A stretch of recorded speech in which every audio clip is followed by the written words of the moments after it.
Welcome to episode 3. Today I have Mary, Kelly, Cameron, and Andy with me today. Guys, thanks so much for being part of my podcast again this week. I'm so excited for our topic, which is going to be old school Dave Matthews Band.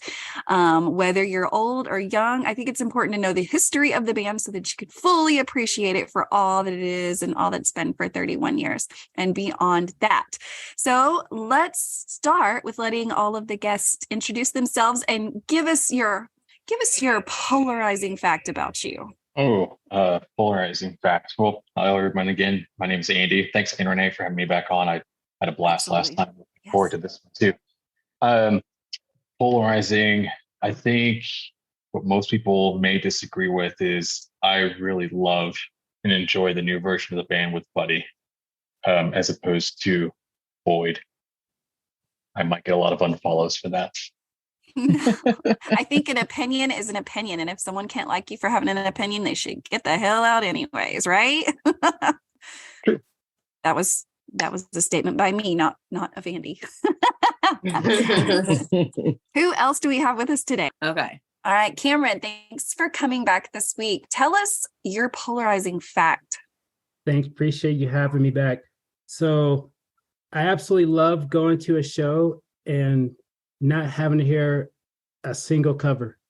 I just want to hear Dave. I don't need to hear or I don't need to hear a single cover. I love it. More opinions. That is polarizing. Yes. I know you all can't see me, but I'm pulling my hair out on that one. We are not going for popular opinion here. We are going for personal opinions, and that's what this podcast is about. There's not a wrong answer. There is not a fucking right answer. Your answer is your answer. And I love that answer. I won't say how I feel about that because Cameron, I believe that if that makes you happy, then it makes me happy. Mary, this is your first week here. We're so excited to have you. Tell us who you are, where you're from, and tell us what's your polarizing fact about Mary. Right. Well, thank you for having me. I live in Arkansas, Northwest Woo, Arkansas. Pig Suey. Yes, woo, Pig Suey. And two kids that go to the University of Arkansas. So I can now do that cheer very well. Born and raised in Cleveland, though. Will always be a Cleveland girl. Yeah. Hey, Team Ohio. I'm The Toledo. 216 boy. I'm from Akron. We moved around a lot, but now we've been here a long time. So this is home. Probably the polarizing thing I will say is I listen to Dave Matthews Band 24/7. Like it's on in my car, it's on when I work out. Literally, I don't listen to anything else unless somebody else is in the room. And even then, I tend to still listen. The one song I will skip is "Stay." So Interesting. I don't know why. Yes. I don't know. Have no idea, and that's a pretty new thing for me. So interesting. Don't have a reason. I know. You know what? That's fair. Ebb and flow of Dave Matthews Band. So are you saying that that's your unofficial bathroom song, Mary? Probably. Yes. Although in the moment, I try really hard to just not leave, even if I don't like the song. There is no pee song. There is no. Well, Cameron's bathroom moment is any cover song. Even the covers, there's no bathroom break, but I get through it. You have to ride the line of hydration on a Dave day. Like you gotta hydrate because it's important. However, if you're in the pit, you have to be very mindful of how much you've drank that day. Yes. I made that mistake at Alpine in the pit with you, Renee. I made that mistake, and it was like worse than a salmon upstream because the minute you move, people get mad and fill in the space, and they don't. On with us last week, but tell us. Well, speaking of pee songs, that's actually the direction I was going to go in. I am real tired of this hateful bandwagon of people leaving to pee during Satellite. Thank you. I'm tired of it. I'm tired of the Satellite hate. It is a lovely, tinkling, trinkling little light. It's just it's so pretty. It's like bells. Why? I don't know, man. There's so many more like radio hits that we have just nailed into the ground. At this point, I might even turn like Crash Into Me my pee song. You know what I mean? Or something that you know you're going to hear every single show, like the songs that surround anyone seen the bridge. My God. Yes. That could be a P song just because you know you're going to hear it every show without doubt. But Satellite being like, it seems like in all the Facebook groups, Satellite is just everybody's bathroom break song. And that's such a bummer because that is a lovely song. That's my daughter's favorite song. I think it's lovely. It's, in my opinion, it's not long enough to go to the bathroom. You're going to miss the next song too. Right. Find a 20-minute seek up if you really need to go to the bathroom. Seek up. Who could leave during a 20-minute seek up? Satellite comes on. Or the 15-minute jam we got after Crush this year. God, but it's like you never know when that's happening, right? You can't plan for that, but you can kind of plan around those songs that are, we'll say, more seasoned Dave Matthews Band songs, right? Yeah, we've gotten to hear them and sing them a lot. So we're waiting for that moment every second of him to play Your Chaser. If we can just, this was off the list, but I always like to know, what are you chasing? And I know that Andy, it sounds like you were kind of chasing Shotgun for years and years. You finally got it this year in Austin. So what's next? Or do you just feel like, because I'll answer this question first. I definitely had a list of songs that I wanted to hear, and I was able to hear every single one of them after I got Shotgun as well, because I never thought that it would happen. And between Break Free and Break For It and Shotgun, I mean, I was getting everything I needed this year, and now I kind of go into this next tour season just feeling grateful to even be there. Like, whatever you want to sing, Dave, I've heard everything I want. Now I just want to hear what you want me to hear, and I'll take it from there. So what, I mean, how about a new album? You know what I'm saying? Drop that puppy. Hey Dave, what's up with the new album? Next spring. We need more. Next spring? God, I heard October. Like, I think the announcement that already went by. The announcement is leaning towards around tour announcement, but it won't be till the fall. So what are you chasing? Anyone who wants to go first? What would be the song? I'll go. If you could ask him to play, you would ask him to play it. My chase song has always been, and I consider it a perfect chase song because I don't consider it necessarily a chase song to be like that never reaching song that he never plays and you're waiting and waiting and waiting. Like so many people, their chase song is Shotgun because it's so ultra rare that it truly is a chase. Right. My chase song to me is just the song that I'm crossing my fingers for each show. The song that it's like my favorite song. My chase song is song that Jane likes. And I feel like, so first of all, I just love that song. But second of all, I think it's the perfect chase song because I think it is just rare enough where there's a very good chance I might not hear it, but it's not so rare. It's not so uncommon that I'm guaranteed not to hear it. I don't remember. I'll have to keep track. I'll have to look in my hub in my list to see how many times I heard it just over this like summer tour alone. But I definitely think I heard it at least twice. But twice out of 6 shows is like on the rarer side. You know what I mean? It's not like, it's not a guaranteed song every tour. It's not a guaranteed song every show. What's that? Uncommon, yeah. But it's not uncommon enough where it's like, I'm never going to hear it. Like it's likely that I might, but it's not a guarantee. So I think it's that perfect chase because it's like, it really feels like a toss up every time. But to me, that song especially feels like, Renae, speaking of old school Dave, song that Jane likes feels really early 90s, old school, chill, still really high on weed and mushrooms. You know what I mean? It's just nothing wrong with that. No, but it feels more like Woodstock 94 Dave. You know what I mean? It just feels kind of like really more his hippie days. I just love that song. It's got a really different feel than a lot of the other like more newer stuff. Song that Jane likes forever. That was actually I just remembered that was my screen name on, what was it? Either the Am I boards or the Ants boards. I was on so many boards back. Do you remember like before Facebook groups were a thing? It was like the actual message boards. So I think it was my screen name on the Ants board. I think it was a song that Kelly likes. Aww. I'm aging myself. Cameron, what are you chasing? Well, for years I was chasing Halloween, and then we got it last year in Colorado in October in Colorado. Yes. So that was fantastic. I almost had a moment like you talked about Andy last week. I was like, it was, and I was there with my daughter, so it was fantastic. But speaking I was just going to ask how it made you feel. Huh? I was about to ask what was your emotions like when you finally got that? It took me a while to come down, and then really I just finally got it. You know, as I'm walking out the venue with my daughter, I had a moment like I finally got it. Yeah. Yeah. So it was amazing. But was she excited for you? Did she know that excited you? She could see it, and she knew the song too. And she's so darn smart. She can hear a Dave song, and she can tell you what album it's off of, what comes before it. Cameron, what is your new chaser this year?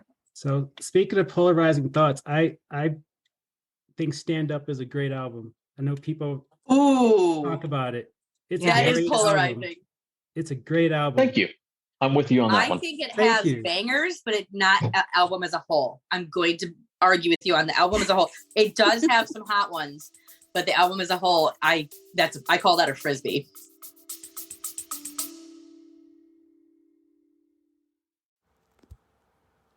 Hello, everybody. This is Dave Rich from the Eddie Casino Band out in Las Vegas.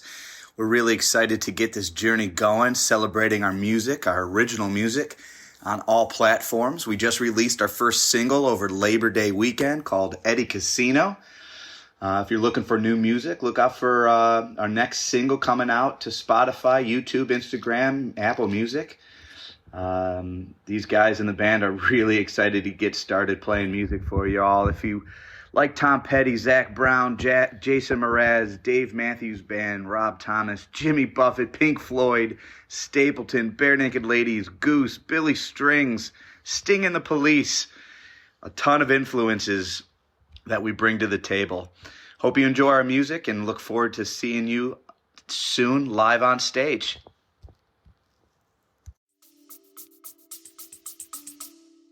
Oh, I'll take stand up over Busted Stuff any day of the week. Oh wow! You know what? That's fair. But honestly, the song I'm really looked after is Steady As We Go, because I just reminds me of me and my daughter going to the shows and just watching her grow up, and she kind of come into her own and discover this music, and it's kind of nice. Did we get Steady As We Go? Also the same concert as Halloween? Mm-hmm. Oh my gosh, yes. That was such an epic concert. That would have been Denver 2021 night 2. I don't remember what night it was. This year. I'm almost positive we got it. Halloween, Cameron, that Halloween, was that the encore closer?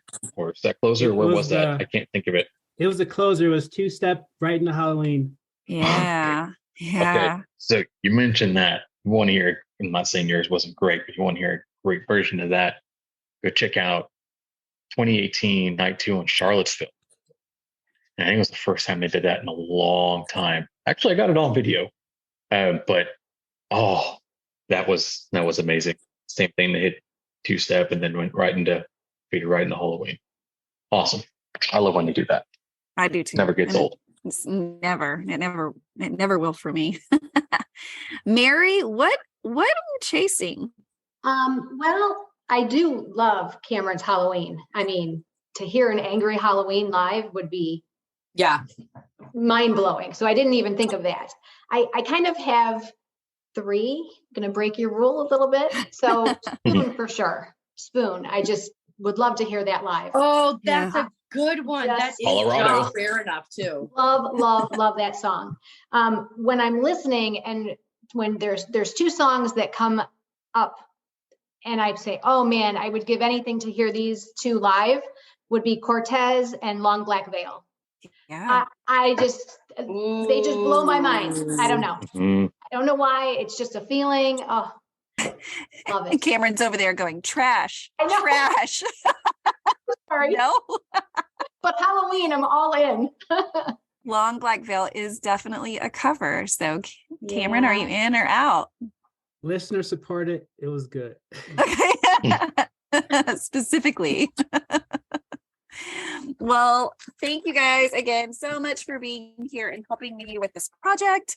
I'm excited about this week's topic. So what got me thinking when I was trying to think of like, what do I want to talk about? Because I want this podcast to have a range of what we talk about, always from a fan point of view. But we have 31 years of this band. Really, we have so many more years before the band officially formed that we can talk about them as musicians and how they've grown and how they've come together, because all of those little parts are what made what we have now. And so I respect each little move that was made and each conversation that was had in a bar and each tape that was given to other people just to say, hey, check out my music. And then it ended up rocking somebody's world. And so it created the Dave Matthews Band. And so from time to time, I like to go back and read over what made up this band. And even though the perspective may have been very different then, it's funny how the band has remained true to themselves throughout 31 years, which is slightly uncommon, I think, for a band to be across the board pretty much who they are, even though they've changed with age and things in their lives.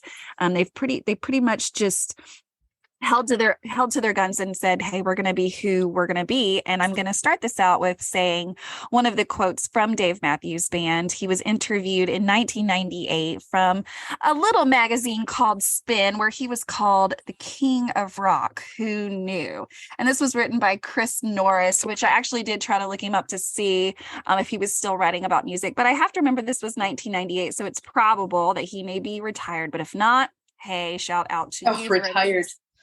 Yeah, I mean, maybe this was 20 years ago, but one of the quotes that stuck out to me, he interviewed Dave Matthews and said, Dave Matthews says, and I quote, "We play music for anyone that will listen," he says. "It's not aimed at people who are mad or people who are happy. It's aimed at people, you know?" And I loved that quote so much, for him to just say, this music is not necessarily aimed at any particular person. It is just aimed for people who are looking for something to listen to. And if we are your band, then great. So I love that passiveness almost, but it's really more than just passiveness. It's holding true to who you are and the art that you want to create, and holding on to that, even though they've changed slightly in 31 years. So who is ready to talk about some old school Dave Matthews Band? Yeah, let's do it. Everybody. So I don't know if any of you have had the chance to pick up a 1998 copy of Spin magazine, but I was actually handed this. It's funny how people learn things about you, and I guess I have become the girl that likes Dave Matthews Band, and that's like the one thing they might know about me. And I guess because it's so random for a mother, I don't think it is at all, but a mother of four, for them to walk up to school parent-teacher conferences and be rocking a Dave Matthews Band shirt. That's me. I'm the one coming in to talk to you. And so it's odd, but quote, do you think that that's something that he would still say 31 years, or it wasn't 31 years later, but in 2022, do you think that he still feels that way about the music that they produce? Oh, absolutely. And what I find ironic about that is, I mean, Dave truly believes that, and he's not playing towards any one particular group of people. He is playing for everybody. And how he says it's not aimed for angry people or mad people who are mad or anything like that. But on the flip side of that, if you read all his lyrics, there is all emotional meaning behind every single one of them, whether it's heartbreak or whether it's sex or a lot of sex, or whether it's happiness. It all of his music still comes from a single point of emotion still. So, and I think that's why it does appeal to such a wide range of people, because there is literally something for everyone in his music. Right. Absolutely. I think something that kind of made me laugh reading through this was just how everyone kind of thought how weird for a band to form that is all of the different elements that it is, a violin, or a fiddle, and then you've got, you know, this funky guy singing from South Africa, and you put these two together, and it's such an unlikely, all of them are so unlikely to fit together, and that's the very thing that made it work. Let's talk about Corin Capshaw. So in this article, it talks about, and a lot of this history I really geek into. So you'll have to let me know if I am really that far deep of a geek into Dave Matthews Band. Somehow I feel like y'all are going to be on the same level as me. So it says that Corin Capshaw was, of course, the manager at Trax, where the band started kind of messing around in front of groups. It says that they would just kind of play in front of anybody that they could get in front of, fraternities, sororities, anything like that. And so Capshaw had logged 400 Grateful Dead shows, and he proposed a Dead-like approach to bringing the band to the world. He says, we played anywhere there were paying gigs, like I said, private parties, fraternities, sororities. We also allowed kids to tape our shows. We'd come... and the DMB trading fans clearly worshipped the group's musical expertise and savored every new riff or novel instrument that they brought out onto the stage. It says, and this is what got me, a Woodstock for the educated consumer. I don't know how I feel about that. I mean, what a great way to, I guess, explain a band and the kind of music they are. And while I kind of dig it, how do you feel about that description of the band? I think that description is, I thought about this when you asked us earlier, and I kind of liked the idea at first, but hearing you say it a second time, because here's how I heard it the first time. The first time you mentioned it, it felt like it like a jam band, but cleaner. And I don't mean cleaner like hygiene wise. I mean, like the sound is cleaner. It's a little crisper. It's a little tighter. Instead of like, honestly, I'm not like a real big Fish fan, surprisingly, because it's too much mushrooms. It's too much jazz on mushrooms to me. Like it's just too loosey goose. And while I love jazz and I've never had mushrooms, it's just Woodstock in itself. It brings to mind visions of like scarves flowing and Janis Joplin waving her arms and people just moving their bodies and not quite dancing, but just move. A lot of like loosey goose, unstructured sound, movement, all of that. That's what Woodstock like invokes to me. Right. So Woodstock for the educated set. What was it for the educated? For the educated consumer. Yeah. It kind of makes it feel like palatable Woodstock. And then once I hear and feel palatable Woodstock, because it's like tighter and crisper and not so like, whoa, man, lava lamp. It kind of borders into, at that point, the dreaded frat boy Dave Matthews fan, where it's like just hippie enough to kind of be a counterculture, but also not so hippie where like my frat brothers are going to tease me for it, or it's not a guilty pleasure. It's like I'm enjoying this openly at this frat party. And you know what I mean? So I think I liked that phrase at first, but then it really does feel like palatable hippie music, or, you know what I mean? Like fraternized. You know what I mean? Do you know, like it, I liked it at first, but now it's just kind of like lackluster Woodstock. Right. I keep wanting to say palatable, like Woodstock for the everyman, which is boring at that point.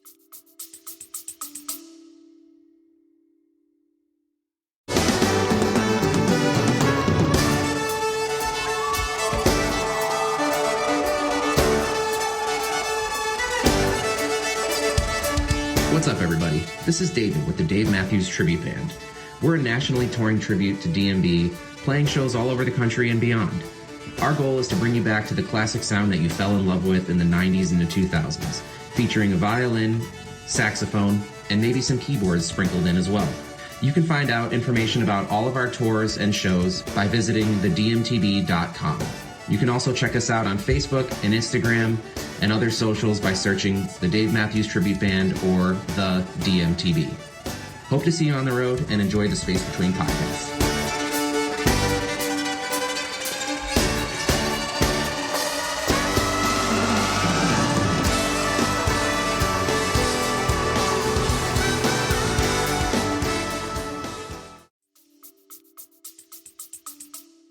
I agree. And I think that thinking about the description of the band in that way, we also have to think about it in the context of when the article was written, just back in '98. Right. Very true. They're Very already true. established, but still relatively new on the scene, and they're on the top of the charts and everything. And it's now a mainstream band that's on the radios. That if you go and see them, wait, they played the same song for 25 minutes. What? Like that makes you think of Woodstock, So I think maybe in that concept or that frame of mind, that somewhat makes sense. For sure. That makes sense. Let's talk about the Fonz for a little while. He is one of my favorite people to watch on stage because for the most part, I would say he's very reserved on stage, but when it's his time to show off, he's all over the stage. He's ready for people to, be very Anyone seeing the bridge belongs to him. I mean, absolutely. I think that, that and then Crush is, when I think of that song, I automatically think of him because he has such a presence in that song with the bass. It's just, this sexy song that the bass is everything in that song. Well, I mean, it's prominent. It's like, it takes all of them, but when you're writing the music and you have a specific musician in mind in your band to be at the forefront, like as you're writing it and you say to yourself, we're going to open with a drum line. So that means Carter's going to be up front, or we're going to open with a bass line. So now, Fonzie's going to be at front and center. It's the first thing you're going to hear. So I think it's almost like those moments in a show where they give everyone their moment for solo. I think that's like the album version of doing that, is writing a song and purposefully singling out, instead of a song beginning with the whole band, you're purposefully singling out one of the members so that they can shine for a minute. And when you think of Crush, you think of the bass player. So it seems almost purposeful to me. Right. Well, when I think of of course, the band has we've all grown up over the past 31 years. But when I think of the time frame that he joined the band, he was 24 years old. In this particular, so this was 1998. He was 24 years old when they interviewed him. And I like the things that he said. He said, a few years ago, I was into Pearl Jam, Smashing Pumpkins, Nirvana, and everyone in the band hated it. Nowadays, it seems like everyone's more open than they were before. And I've been turning them on to like A Tribe Called Quest, Busta Rhymes. And it's very exciting. When I read that, it made my heart so happy to know that he was just, this young little naive guy who comes in liking such huge music. I mean, Pearl Jam, Smashing Pumpkins, Nirvana, of course, at that time, it was still alive. It was still going. But for him to admittedly say that the rest of the band really wasn't into any of that, it's just so surprising to me. If you'd have asked me, like, hey, do you think any of the other members of the Dave Matthews Band were into those bands at that time, my answer would have been, well, sure, because wasn't everybody? Right. But I guess when you're not. in the industry, you kind of get like a of other musicians other than just like what's hitting the radio, because you're at like industry parties and you have to like meet all the people on your record label, and maybe their sound isn't exactly like yours, so you're meeting someone you never heard before, and like for sure.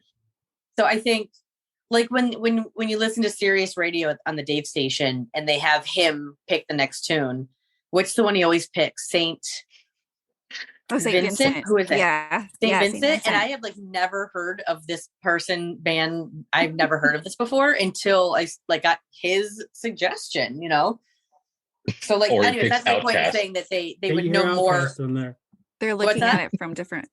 Or you heard Outkast song. Yeah, that's it's been on Outkast lately. Just think, I love it when he talks about that, because he always brings up how that his son put that into his playlist, and so I me imagining the scenario of that is that they bond over music and sharing music with your children and saying, what's in their ears, because I am definitely the parent that kind of wants to be involved when it comes to my children. Like, hey, what are you listening to? And even though that might not be my jam, I want to learn to grow musically and be relevant, while at the same time appreciating things that were done in the past, of course. And so I like that he talks to his kids about music, because you never know, right? That's cool from a parenting side, I think. And Kelly, do you like to talk with your children about music? Do you think that that's something important to teach your kids about what music can do to you, what kind of a tool it can be, or are they still too little to pick up on No, those? I think my 8-year-old is at an age where he really didn't show a lot of interest in music, like most little, like he did as a toddler when we went to toddler music classes, but he really didn't start getting into music in general really this year. Like he kind of just like didn't know any of the words to any songs of any band, couldn't sing along to the radio, would ask me to turn the radio off in the car. But this year he discovered Imagine Dragons on his own. I didn't even introduce him to it. So it was like he picked one song on the radio and then kept asking Alexa to play it over and over. And then she started playing other songs by them. And so he got himself into that. But he's also at an age where he wants to dislike all the things that mom likes just because mom likes them. Right. So he's just like, not everybody's into Dave Matthews like you, mom. Like, you can't make me like them. He's like, I go, like, name one song. There's got to be at least one. And he's like, none of them. Like, you can't make me. But my daughter is, she is 7 and she's such a people pleaser that she's like, anything mom likes, I like too. I loved it. And I'm like, name a song. And it's like Satellite's her favorite song. That's why I love it. Yeah. And it's funny because I know she wants to go to a concert really bad, but I know my kid enough to know that if they play Satellite, then she's going to be like, okay, concert is done. We can go home now. And if they play it up front, I'm in trouble. Yeah. And then I also know her well enough to know that if they don't play Satellite, then the whole concert's like ruined for her. So it's got to be like, yeah, I think they listen to a lot of Kids Bop. And I think there's a good point to be there's actually a good point to be made there about introducing kids to music. I think that's a fantastic way. Speaking of the word palatable, I think that they take like how they literally take today's hits and they make the kid version of it. Mm-hmm. I think that is a really safe way of introducing kids to a super wide variety of music. True. Because there's R&B, there's hip hop, there's whatever songs on the radio, no matter what the genre is. If it's pop, some country music, if it's a lot of rap and hip hop right now that's on the charts. Pardon. Kids Bop will make the kid friendly version of it. And then my kids will say like, who really sings that? Because they know their covers. So they'll say who, and I think that's another reason that my son got into Imagine Dragons. I feel like they had a Kids Bop version of one of the songs. And then I was like, that's a real band that like, you can listen to other music by that band. So the more I'm thinking about it, the more like, yes, of course, it's really important to me to introduce new music to my kids and to talk to them about, like they understand how important Dave is to me. Mm-hmm. And of course I'm always silly and I'm like, oh gosh, I really just wish you liked the same thing I liked. And I wish that you could share this passion with me, but you can't force a kid, especially when they're, you can't force them, but no. As far as introducing music to kids, I think I'm settling on the answer that Kids Bop is. It's a gateway. Like my kids are learning all sorts of different kinds of music that way, like things I wouldn't think to show them, Right. Cameron, how did you build such a relationship with your daughter where she was truly interested? Was that something that just happened by chance, or did you coach her on a regular basis to love Dave Matthews Band? There was no coaching whatsoever. It was certainly played, and it wasn't all the time, but it was played, so she became familiar with it. And both of my daughters are heavy into music. They both have very diverse tastes. One loves Dave a lot more than the other, but they both love a lot of pop music. Your Lizzos, your Dua Lipas, Fits in the Tantrums. Oh yeah. Oh, how old are they? They like Fits in the Tantrums? 8 and 10. Get out of here! Mm-hmm. Wow, those are. But they also are familiar cool with kids. They're very familiar with Prince too, selectively. I love some songs, but I mean, they just you got to introduce them to Tank and the Bangas. Those guys are fun. That would be fun for a 10-year-old to listen to. Mm-hmm. Tank and the Bangos. Bangas, Bangas. Tank and the Bangas. Got it. They did a phenomenal Tiny Desk for NPR. Gotcha. Oh, so Mary, I know a little bit about your children and their likes and dislikes in music, but tell everyone how old your children are and what you've done to grow their love for music in general, but then also Dave Matthews Band. Wow. Well, it's been a long road bringing them on to Dave. So, but they are 21, very into music. They have music on all the time. I will say we are very much a classic rock, Cleveland kind of couple. That's born and raised. That's what we are. Although we listen to a lot of different things. So they definitely heard that early on from us, rock. As they started to develop their own tastes, they kind of went from rock to what we were listening to rap, kind of in that early teenage years. Then all of a sudden, my one son spins off to country, like old school country too, Johnny Cash, the Highwaymen, stuff that I've never listened to. And then as the other one is going deeper into Def Leppard and Guns N' Roses and all of that. So it was interesting to see their likes change as they grew up.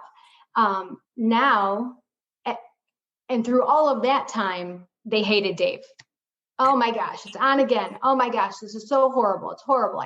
How do you, not understanding or appreciating at all my love for it. So now that they're in college, all of a sudden it's Led Zeppelin, Dire Straits, Pink Floyd.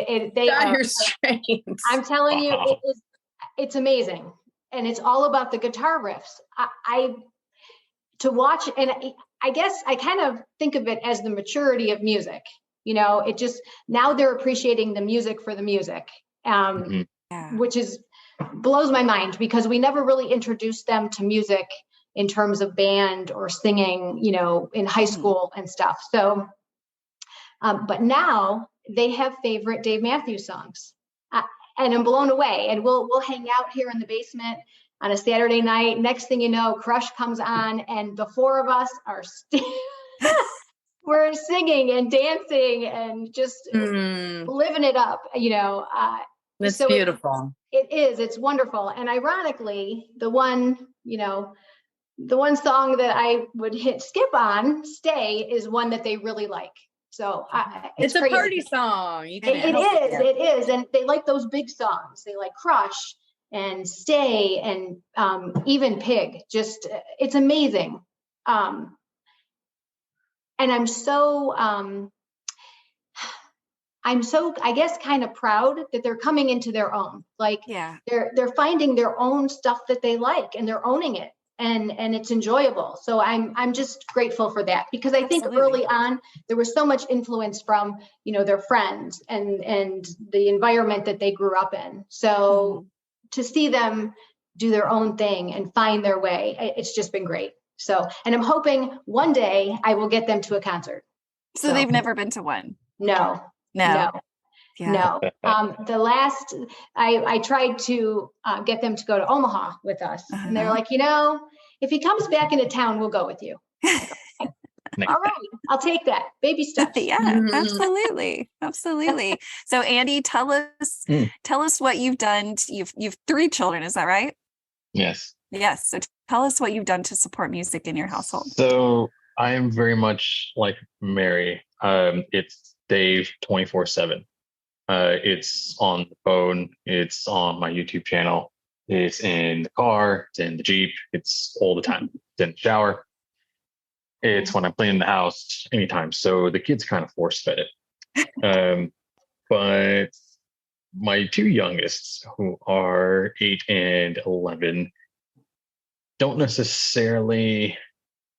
necessarily developed their own taste yet, because I haven't really been exposed to too much other than what I'm playing all the time anyways. My daughter just got her phone, so she's kind of starting to look around on Apple Music and things like that. But they both do kind of have, I think they're in the same boat as my wife. They're aware of Dave, and they like Dave because of me, but they're not necessarily obsessed. Like, they have a couple of songs they like. And of course, they're the worst ones. Well, I mean, as far as like my son, I think his favorite one is 7. And I'm just kind of like, oh, I can't explain that to you till later. And then also, 7's great. my daughter's right now, her favorite one is Walk Around the Moon. And I'm like, God, you don't need to know anything about shrooms at 11 years old. So just, but it's like a whimsical song. I get it. It's Yeah. a fun song. And yeah. My oldest, actually, he'll be 18 next month. I've taken him to a couple of shows. I took him back in 2016, and he was 11 or 12 at the time. And we went to Dallas and Woodlands, and we were in the pit and we were on the rail. And he had just dove deep into Dave at that time. And I think his favorite song was One Sweet World. Aww. And our first show, That's a great or one. his first show rather, they opened with it. And of course he loved it. Aww. And that show too, Dave was so surprised that he came up after the show and shook my son's hand and signed his ticket stub, and then Carter came up and gave him sticks and drumming. What a first show. Are you kidding me? No, and I've got pictures of it all. And I'm sitting there right behind him. And I'm like, God, guys, I've been coming for years and I get nothing. Yes. Like, come on. But so I mean my oldest is definitely into it. He's definitely developed his own tastes, and now as well he's more in the R&B and all that. He still likes Dave, but he hits the other music hard. But now that he's old enough and he's seen my Facebook stuff and my videos, man, let you take me to another show again. I'm like, this is a stupid question. Yeah next summer, always. And then he's like, then I saw what he was doing here, so he led with that question, take me to another show again. And I was like, yeah, sure. I'm thinking Austin. Yeah, I said, and he goes, okay, can we go to Gorge? Yes, of course. Yeah, sure. Okay. You got bring Gorge you too, but sure. I know, right? Like, get a job and let's do it. But he definitely loves it. And my 2 youngest, I think they're starting to come around, but I'm very careful not to hammer it to them and force it to them. But it is on all the time, and they are very aware. And I catch them humming and mouthing and whispering the lyrics every once in a while, and I just kind of grin to myself. It's the sweetest. Yeah, when you catch them singing and you're like, I knew you were listening. I knew it. Well, I have 4 children, and my oldest is 20. He's very aware of the Dave Matthews Band. Of course, it's something that him and his father both have in common. We both love the band. And so he's grown up suffocated with it, I suppose. And so he has no, I mean, would he come to a concert? Yeah, but it would just be to like party. Like he's not there to like take it in the music. He's just there for the scene or whatever. And then I have a 17-year-old who probably couldn't name that many songs, but he again is one that would definitely be down to go to a concert. He actually wanted to go to Omaha with us, but he had basketball, and so time didn't allow. And then my 2 daughters, who are 12 and 10, they are forced it because they're still to the point where I'm having to drive them around. And so they hear it in the car and they hear it in the house. But if you were to ask them what they wanted to listen to, that would be the furthest thing from what they wanted to listen to.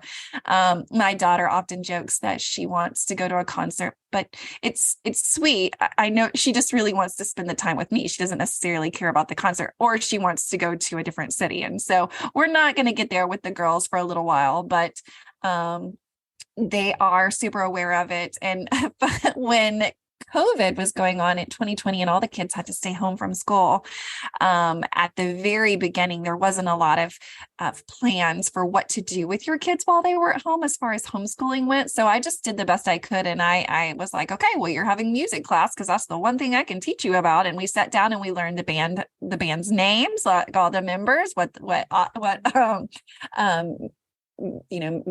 item they played, whether it was the guitar. So I've had my fun with them for sure, but they definitely don't have an appreciation for it. They just have a tolerance for it, is what I will say that my children have for the Dave Matthews Band. But I mean, think of if you were your kid's age and your parent was in Grateful Dead or something, would be more our parents' generation. You would be the same way. You'd be like, get away from, like, are you kidding? I'm sure I would be the same way. I'm right there with you in personal experience. It's just like what Mary was saying a moment ago. I grew up appreciating music or listening to music with my dad. And I said this last week, it was all Bruce Springsteen and the Eagles and Tom Petty. At the time, was like, yeah, it's good, but God, I want to listen to freaking something else now, right? Yeah. And then the 90s rolled around, and then I was all into the 90s music, and I still listen to 90s on 9 on Sirius every once in a while. Yeah, because it takes me back. But Downtown Julie Brown is right, and then as I got older, then I started to appreciate that older music more so than my dad listened. Now I love listening to Bruce Springsteen and Tom Petty when the Eagles come on. All that, I was like, man, that's amazing, and I'll go see those shows as well too. So I'm kind of hoping that's going to be the process as well with my kids. Like, yeah, they're going to be okay with it. They're going to develop their own, but eventually they're going to turn back around and for sure hopefully go see Dave shows with me when I'm 57. That's a cool perspective. I think my dad's music is what made it easy for me to get into Dave Matthews Band, because I could hear Parliament Funkadelic, and then I could hear Average White Band, and then I could hear the Isley Brothers or article in Spin magazine. The writer wrote, and he's describing Dave Matthews. So he says he's an every dude who is smart without being ironic, a fitting grown-up for the Hanson age. Now, remember, 1998 is when this was wrote. So in that time frame, Hanson was from what I remember, a fairly large deal, right? And so I'm trying to figure out exactly how or why he used these descriptive words. So an every dude. So does that mean, let's dissect this a little bit. Was he looked at upon as just an average Joe? Is that what they're saying? I think so. He could be anybody. Approachable. Right? I think he doesn't have like a Hollywood vibe to him. You know what I mean? He doesn't seem like Joe Hollywood. He seems approachable. He does seem for sure. like a dude you would see at your local bar, which is how he started, Exactly. Very approachable, not like a real strong, snooty Hollywood, vibe to him. Right. So smart without being ironic. Let's break that down. What do you think what is he saying with that? Because that I can't really wrap my head around. I think clever. Clever. Okay. Yeah. I think clever. Or like in the poetic sense of how he writes his songs. Like smart, not in the traditional sense, but like thoughtful. Yeah. Does that make sense? Thoughtful or clever, but not like smart, not like not a ton of like blatant metaphors, but there's definitely metaphors to his music, but they're not really blatant, like my heart is as dark as the night sky or something, like real obvious. So I think clever and thoughtful, but not right. I agree.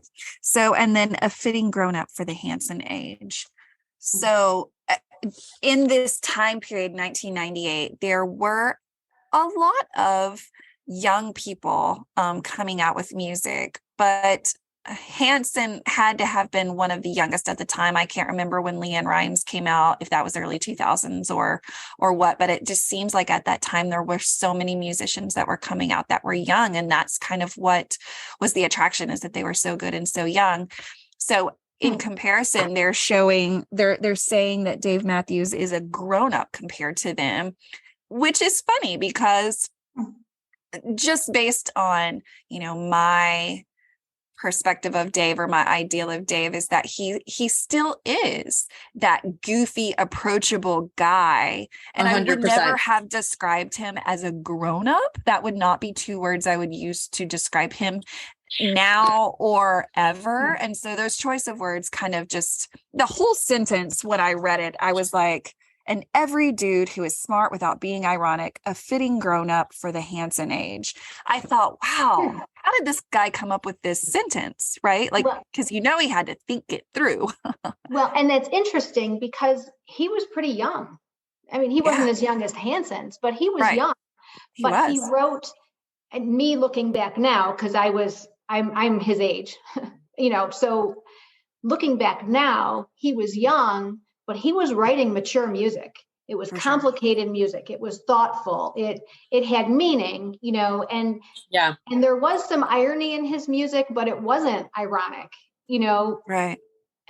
So that's kind of how I interpret that statement of being a grown-up, in the Hanson age. Is he really wasn't a grown-up. I mean, he was mid-20s, 28 or something, but everything about the band was so mature musically. Absolutely. Yeah, think about it. 1998, before the Crowded Streets came out. And I mean, you got amazingly powerful songs on there too. It's at that age where you got Screaming Tree, and I mean, just to think about that type of music in the context of what they're writing to him about, I think that's a very interesting description.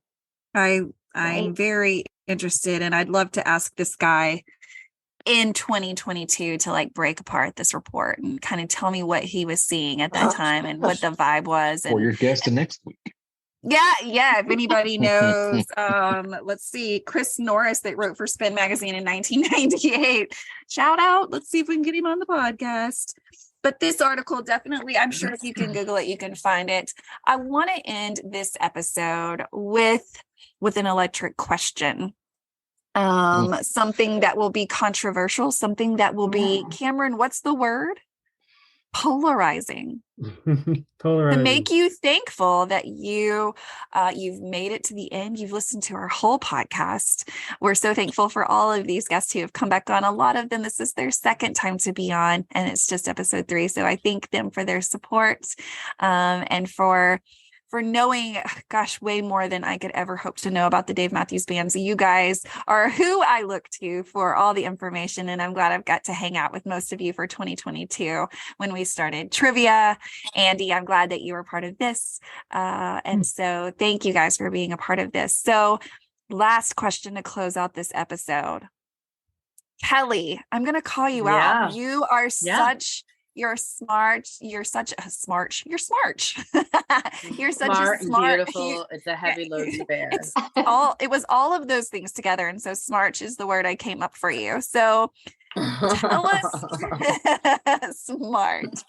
So Kelly, you have a way with words. So I know that you have a wonderful question that all of us can answer that's going to polarize our listeners with this episode. Oh, I'm coming up with the question. You are, and I'll give you a break. Well, I think just to absolutely get it out of the way, because it will forever be the hot button question. You're already laughing because you know what I'm going to say. It's just Boyd versus Buddy, which to me is not even a conversation to have. So here's my polarizing opinion that I think is, I'm going to be honest, it's absurd that there could be an opinion, because it is so like just black and white, simple, obvious that the man is a sexual predator. So like, how can there even be a debate when it's like, it's not just like, oh, I prefer the fiddle over the keyboard. Oh, I prefer the keyboard over the fiddle. I like this guy's personality over this guy's personality. Oh, I really think this guy brings a feel and a sound to the band. And this guy, it's not a matter of taste at this point anymore. It is, one of them is a sexual predator and the other one isn't. Like, to me, it is just so cut and dry. Now, all of that being said, I think it's an easier argument to have if we take the man out of it, if we take the name out of it. Do you like the new keyboard sound, or do you just miss a fiddler? Take Buddy out of it, take Boyd out of it. Think of the instruments. Are you really loving the new keyboard sound where he can sometimes imitate that fiddle sound with the keyboard itself? Let's give the man some credit. Yes. But do you miss Boyd the man, or do you miss that fiddle sound? And if you miss the fiddle, then I'm right back on board. I get it. I also miss a fiddle, but I really love what Buddy can do with the keyboard. I love how his voice adds to it, because Boyd wasn't, except for True Reflections, Boyd wasn't always like a heavy voice in the backup where Buddy really is. And then he's on his feet, he's dancing, he's such a presence in himself. I am full team Buddy. Like, obviously for like personal, if you're looking at the man, there's obvious reasons to me. If you're looking at the instruments, the keyboard is so fun, but yeah, I miss a fiddle. It's so odd because you mentioned trying to take the context of the man out, take out Boyd, and take out Buddy, and then just to think of the fiddle and the keyboard. Yeah. But it's impossible, in my opinion, just because you can have a keyboard, but to have a keyboard but not have Buddy, I can't imagine that, because we had a keyboard before we had Butch, which was great. Now, see, that's a whole other argument. Yeah, exactly. Buddy versus Butch. But now, is there a comparison? Buddy, like you mentioned a minute ago, his presence on stage and the energy. Yes. Not that he just has when he performs. I mean, when he, man, like, and there's a lot of people out there, that I wrote with fans of Louisiana Bayou, but I love that song. And at the end, when he is just jamming, he's out of his chair falls over because he stands up, he's jumping and headbanging while he's hitting that keyboard. Awesome. And Dave's right there with him, jumping around playing. It's like the energy he's injected into the whole band, through the whole performance, start to finish. Totally right. You can't, it's so different, and it's so much more fun than it was before. And I'm not saying like before with the fiddle. It's a lot livelier. It's really like it's a show. It is like, it's not just a concert. It's a show. They put on a show. They're entertainers. And it is different. Is it different? Yes. I mean, of course, there's going to be songs we miss the fiddle on, like on Ants, and things like that. But it changed. It is what it is, and the new sound is phenomenal. And I can't imagine it without Buddy now anymore. Right. I don't know if I'd want to go back to not having that. Slight sidestep though, Andy. How do you feel about, there's been so many rumors over the years on fiddlers guesting just for certain shows, for certain songs, no permanent changes to the members of the band. What if Buddy can stay and a fiddler just come and guests? Which song, like who, like when it comes to a song like Ants or like a really fiddle heavy song, who gets to play it? The new fiddler or Buddy or everyone else together? That would be such an explosive sound. It is. And they had the guest on Hollywood Bowl this year. Gosh, and skewer me because I can't remember her name. And I remember seeing the videos because it was all that was on Facebook for like a week. Yes. I cannot believe I forgot. You're totally right. And it was great. It was like, wow, because it wasn't like Buddy just stood aside and let her go off. They did it together. So I think if you do something with the fiddle, you do something like that. A few shows here and there, a guest, one or two songs, and then they include both. I mean, you have the fiddler player, and then you have Buddy in it as well too. I mean, it sounded great. So it sounded even better, So yeah, I'm on board with that. If you want to bring in someone to guest, although I'm afraid it may get a little overcrowded. Bring in a well, yeah, fair enough. Maybe not. I mean, she was pretty awesome. God, I can't remember her name, and I feel absolutely horrible about that. But they bring someone like that on full time, as long as you don't replace Buddy. No, yeah. Do we all remember a time when Tim was just an occasional guest, not a full time every single show member? Like when Tim was like such a rarity that people would piss themselves if he came on stage, because it was like, I remember, oh my God, he's here. And then they would have the Dave and Tim tours. And then just now he's just like there all the time. It's not even a special occasion for him to be there. He's an official member of the band now. Yeah. Alexa. Yeah. And the one person we haven't mentioned, who I feel like is the amazing, is Rashawn. Yes. Let's talk about Rashawn. He's become a voice in the band the way Leroy was a voice in the band, where he could do something extremely subtle and it just gives you all the feels. It's and he's got that that quiet big dude vibe that that Leroy had too. Like they're both really like sullen and solemn. Renae, I don't even know if you remember me making the same joke for the entire summer tour that like I have to take a picture every time Rashawn smiles because I'm convinced that the man doesn't smile. I'm pretty sure he doesn't. 2 pictures the entire summer I caught him smiling. And one of them I believe was the time, I don't know if anyone else caught it, when Jeff was doing double sax at the same time. God, yes. Amazing when he had 2 saxophones in his mouth at the same time. And then I saw Rashawn smile and it was just beautiful. 2 saxophones. So beautiful. So today on Instagram, I saw that Rashawn actually shared a upcoming festival type thing. It's the Brooklyn Bowl in Nashville. There are several bands that will be there, but Jeff Coffin and Rashawn Ross will both be there performing. That. Yes, it's so exciting. It's a lot of big names. Marcus King will be there, and you know how I feel about him. It's just gonna be such an amazing, but it's such a hard time unless you live incredibly close to Nashville. December 18th is when that is, and you can check that out on Rashawn's Instagram page. But the band lineup is awesome. Tickets are only $40, so it's affordable to get to see. Humphreys McGee, great cover band, will be there. Chris Myers of Humphreys McGee will be there without the band, but it's incredible what the guys are getting to do now that tour season for the Dave Matthews Band is over. I can, watch them on social media and see them just really kind of living their best lives. Doing all of the things, other creative outlets and working with other musicians and really Rashawn guests everywhere. I honestly see them use him everywhere. That's so cool. Like, I don't even know of another band that does that. Like, you know what I mean? Like that just like loans out their guitar player or just loans out their drummer to like events like that. That's so rad.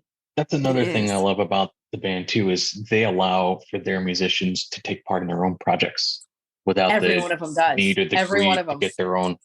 I mean, you got Tim and his, TR3, and you got, Rashawn always goes with Slightly Stupid, and Jeff's got his own jazz going as well too. Yeah. It's you can get a little taste of them, not just D&B and their own works. And I totally recommend being able to see any of them alone, just so you can really focus on their skill and their art, because each one of them are such incredible musicians alone. And that is what makes the Dave Matthews Band, is that they have put together several musicians who are stars in their field, right? We have the best trumpet player, we have the best saxophone player. We really do have some best of the best. And when they're through playing with the Dave Matthews Band, other people are seeking them out because they are such talented. It's not a novelty item from the 90s to everyone else. This is true musicians who are skilled, who can come and add to your show or fill in for anyone because they know what the fuck they're doing. And I love that about the band, that they can stand on their own or they can stand together, and they are always just breathtaking. Like, damn, every time I